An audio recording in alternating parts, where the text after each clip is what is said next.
नमस्कार दोस्तों, आप सबका स्वागत है हिंदी व्याकरण के टॉपिक समास में। और सबसे पहले हम देखते हैं कि समास कहते किसे हैं। तो समास दो या दो से अधिक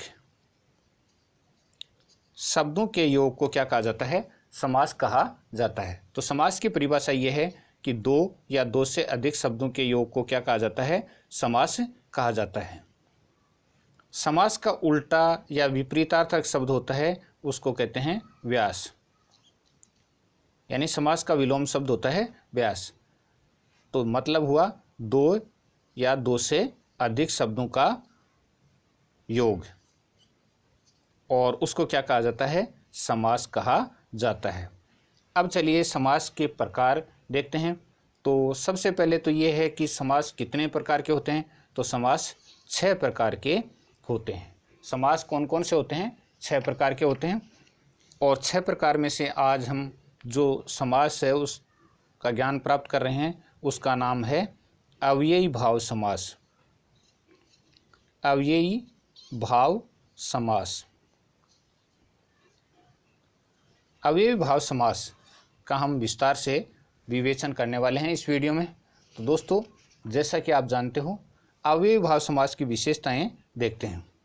तो इसमें प्रथम पद प्रधान होता है। प्रथम पद प्रधान, पहला पद है वो इसमें क्या होता है? प्रधान होता है और अव्यय होता है। ये इसकी सबसे बड़ी विशेषता है। तो अव्ययी भाव समास की सबसे बड़ी विशेषता क्या है? कि पहला पद क्या होता है? प्रधान होता है, और पहला पद क्या होता है? अव्यय होता है।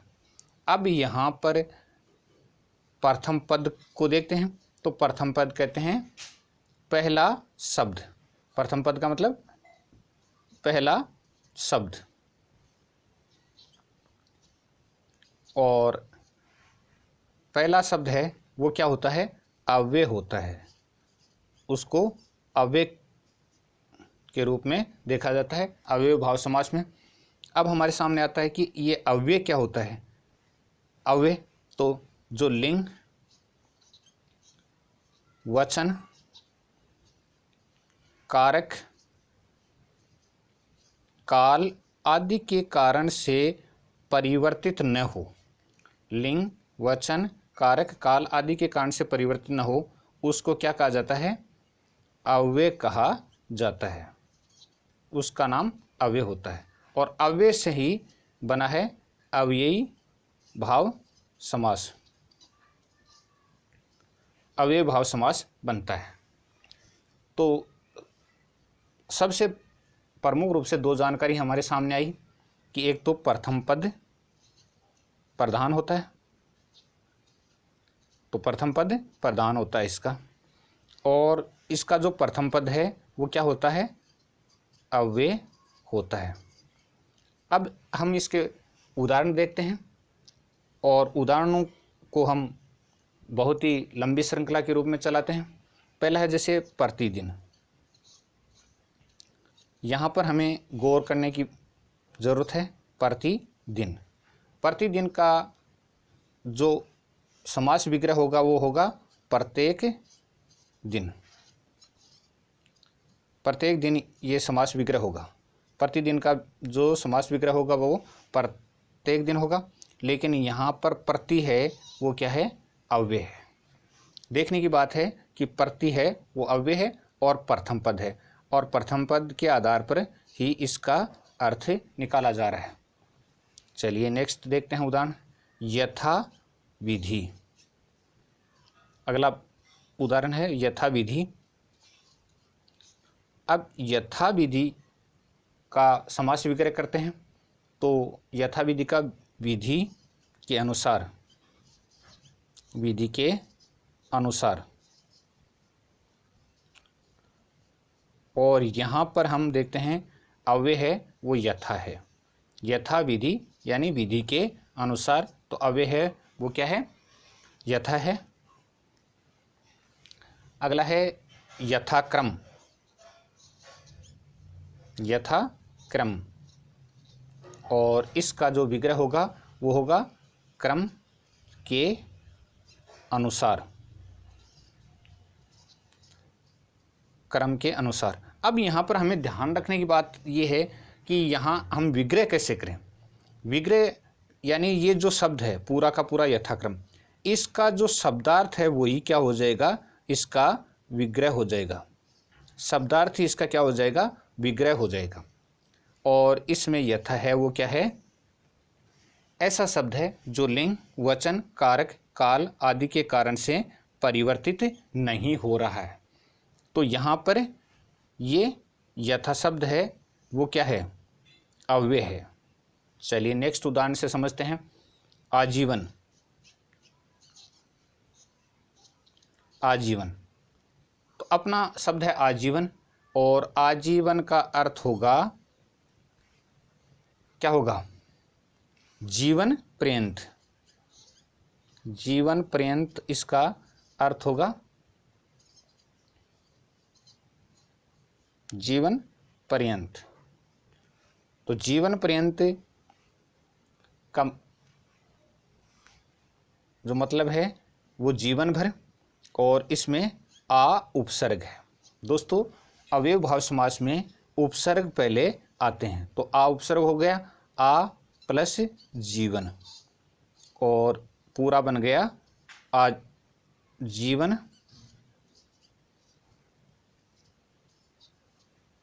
पर्यंत, जीवन पर्यंत। इस प्रकार से ये बन गया। चलिए नेक्स्ट उदाहरण देखते हैं। प्रतिध्वनि,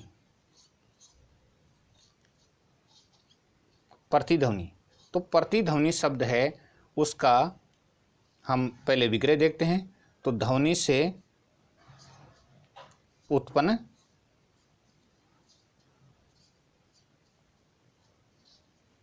ध्वनि, ध्वनि से उत्पन्न ध्वनि, और यहाँ पर अव्यय भाव समास की पहचान करा रहा है प्रति।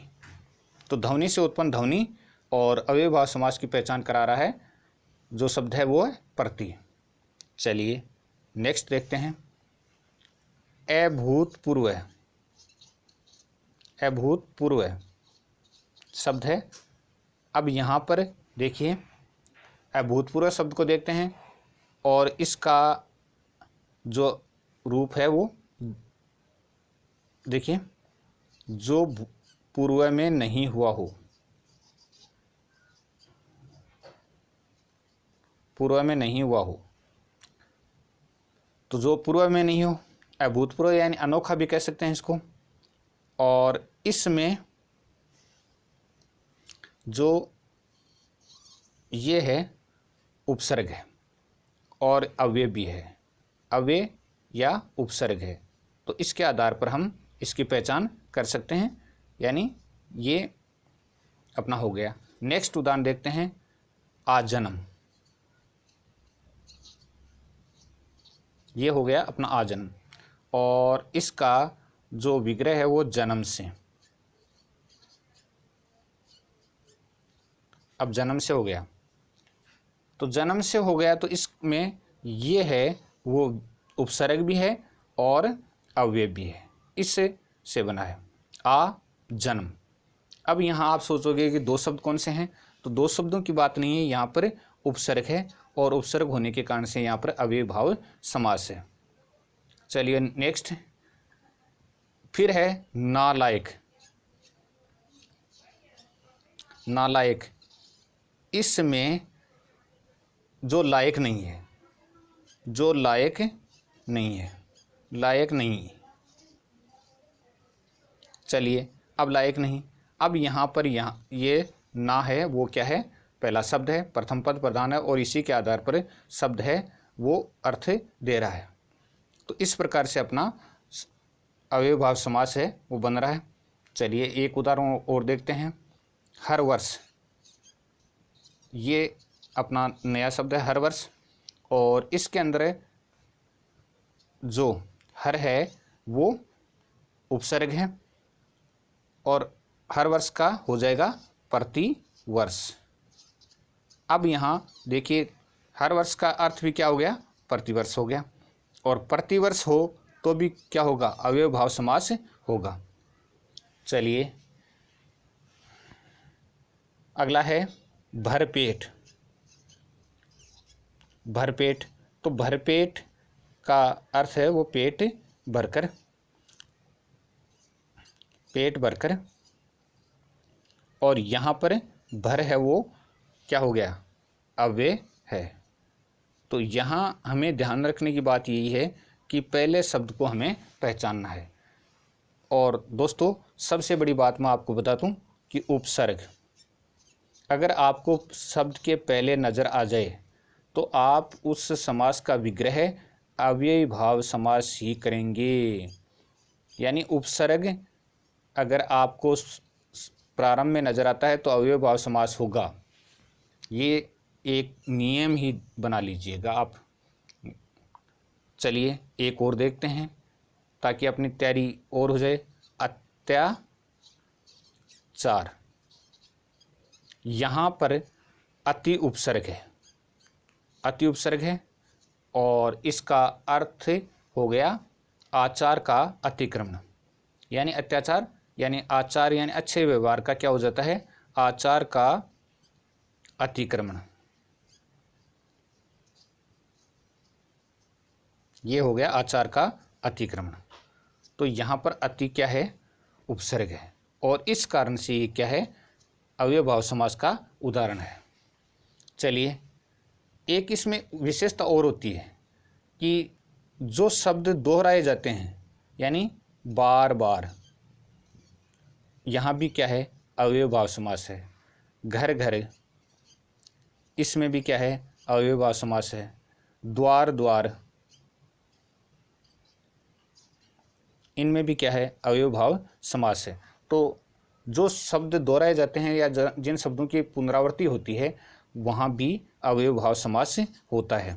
तो चलिए दोस्तों सार रूप में इस समास की पूरी विशेषता देखते हैं। इसमें पहला पद प्रधान होता है, ठीक है। पहला पद अव्यय होता है, ठीक है, यहाँ तक भी हम समझ गए।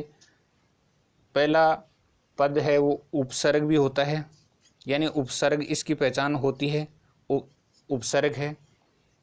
और इसकी ये विशेषता है कि शब्दार्थ का जैसा अर्थ है वही इसका विग्रह होता है। शब्दार्थ का अर्थ ही इसका क्या, विग्रह होता है।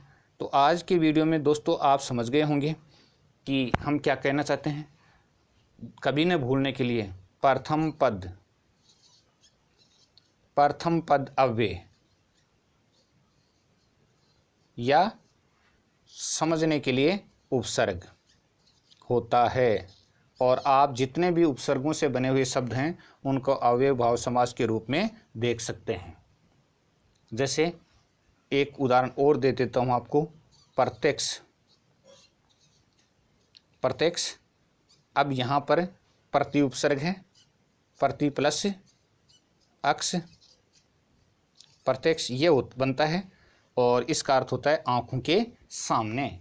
आँखों के सामने इसका अर्थ हो जाएगा। तो यहाँ पर प्रति उपसर्ग है इसलिए यहाँ पर अव्यय भाव समास है, प्रति प्लस अक्ष यानी आँखों के सामने। हालांकि दोस्तों प्रत्यक्ष क्लास में और लाइव क्लास में थोड़ा सा क्या होता है, अंतर होता है, जो आप समझ रहे होंगे।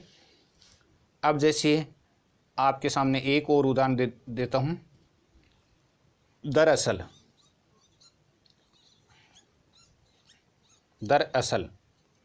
तो इसका होगा वास्तव में, और यहाँ पर जो दर है वो क्या है, उपसर्ग है, और अव्यय भी है और उपसर्ग भी है। तो दोस्तों एक बार पुनः आपको दोहराते हुए, उपसर्ग होता है, पहला शब्द होता है वो क्या होता है, उपसर्ग होता है। उसी को हम अव्यय के रूप में जान लेते हैं, और अव्यय शब्द के आधार पर ही अव्ययी भाव समास बना है, अव्यय भाव समास का निर्माण होता है। दोस्तों कमेंट कीजिए वीडियो आपको कैसा लगा, और साथ ही साथ अगर आपको कोई चीज़ समझ में नहीं आई इस समास में तो बिल्कुल ज़रूर कमेंट आप ज़रूर करें। धन्यवाद।